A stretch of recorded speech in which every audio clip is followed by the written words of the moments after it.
美国的新的空军部长刚上任就想吓唬中国，当然他可以尽他的职责，我们也会完成我们的工作，到时候就看谁怕谁。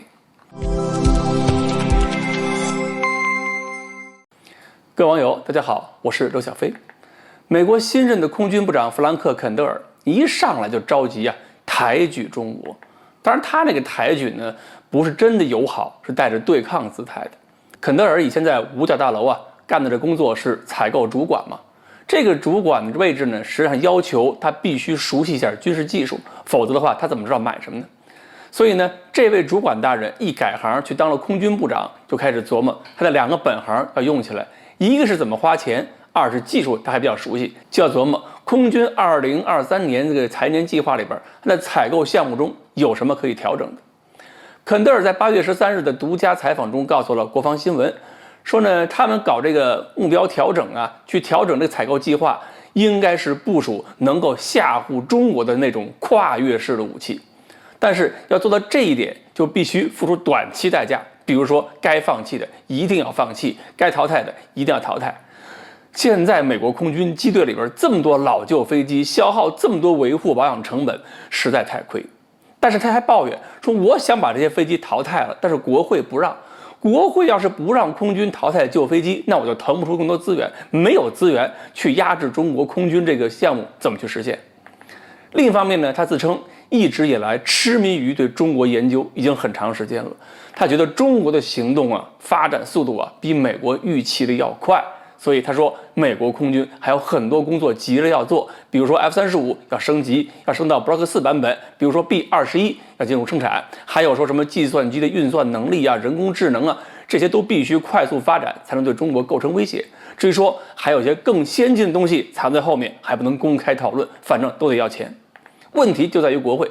会死活不肯允许空军放手干，不允许大量的老飞机被淘汰，然后他就围绕这个淘汰话题车轱辘话转了半天。首先呢，我觉得这个文章看完之后，我感觉他通过这个机队彻底换血来吓唬中国，应该算是个好现象，说明现在美国人真的把中国当成了头号对手，对我们的技术发展算是看得起了。而且呢，他也知道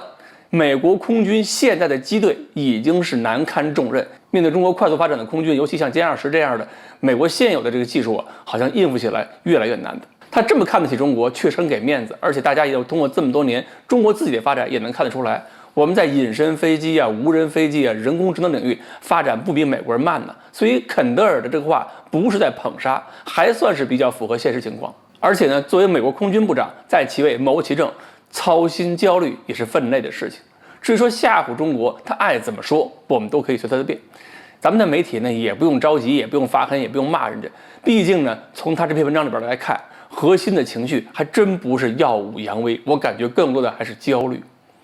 至于说现在就要淘汰这么多老旧飞机，其实呢，如果我是国会，我也不干，因为谁知道你肯德尔推的项目这么号称能够压制解放军一代的这个新一代的叫做颠覆性的跨越性技术，你这些后续项目什么时候能完成啊？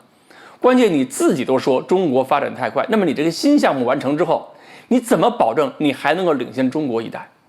就算这些都能做到，在你实现目标之前，美国空军用什么？全淘汰了。那么面对这么多事情要处理，你空军淘汰这么多飞机，常备力量不足，那美国很多战略意图怎么去实现？